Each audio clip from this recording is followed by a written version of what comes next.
अस्सलामुअलैकुम नाज़रीन, मैं हूँ आपकी मेज़बान सानिया गुल।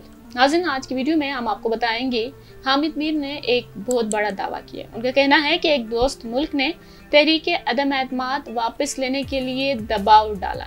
हामिद मीर ने वार्निंग दी है कि अपोजिशन खुद बता दे वरना हम आवाम को बता देंगे। हामिद मीर ने दावा किया कि एक दोस्त मुल्क ने अपोजिशन जमातों पर वजीर आजम इमरान खान के खिलाफ तहरीक अदम एतमाद वापस लेने के लिए दबाव डाला। अपोजिशन इस साजिश के बारे में खुद बता दे वरना हम बताएंगे तो फिर जेर अताब आ जाएंगे।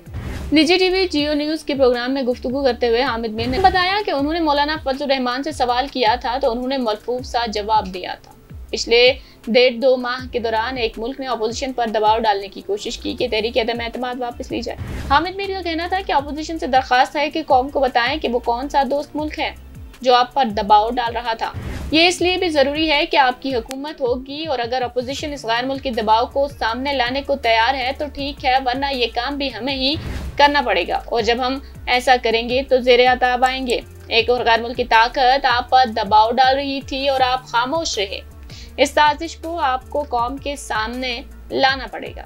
नाजरीन, सुप्रीम कोर्ट के 5 रुकनी लार्जर बेंच ने डिप्टी स्पीकर कौमी असम्बली की रोलिंग गैर आईनी करार दी थी। सुप्रीम कोर्ट ने वज़ीर आज़म की असम्बली तोड़ने के एडवाइस को भी गैर आईनी करार दिया था और कहा था कि वज़ीर आज़म सदर को एडवाइस नहीं कर सकते थे। अब तक के इक़दाम गैर आईनी और गैर कानूनी थे। अदालत ने सदर के अबूरी हुकूमत के हुक्म को भी कलअदम करार दे दिया था। सुप्रीम कोर्ट ने कौमी असम्बली बहाल करते हुए 9 अप्रैल को हफ्ते की सुबह 10 बजे कौमी असम्बली का इजलास बुलाने का हुक्म दिया था।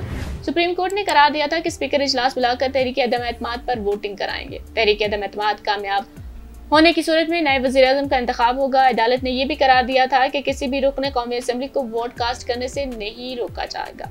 नाज़रीन, 9 अप्रैल को सुप्रीम कोर्ट के हुक्म के मुताबिक इजलास बुलाया गया। इजलास में बार बार वक्त लिया गया। हुकूमत के नुमाइंदगान की जानिब से लंबी लंबी तकारीरें की गई। 9 अप्रैल रात 12 बजे के करीब स्पीकर कौमी असम्बली असद कैसर ने इस्तीफा दे दिया। उसके बाद अयाज सादिक ने स्पीकर की कुर्सी संभाल ली और वोटिंग कराई और वोटिंग के नतीजे में शहबाज शरीफ पाकिस्तान के नए वजीर आजम मुंतखब हो गए हैं और इमरान खान को बैरूनी साजिश के तहत तहरीक अदम एतमाद लाते हुए घर भेज दिया गया था। नाज़रीन, इस बारे में आपका क्या ख्याल है? हमें अपनी राय से जरूर आगाह कीजिएगा और हमारी वीडियो को लाइक और शेयर करना मत भूलिएगा।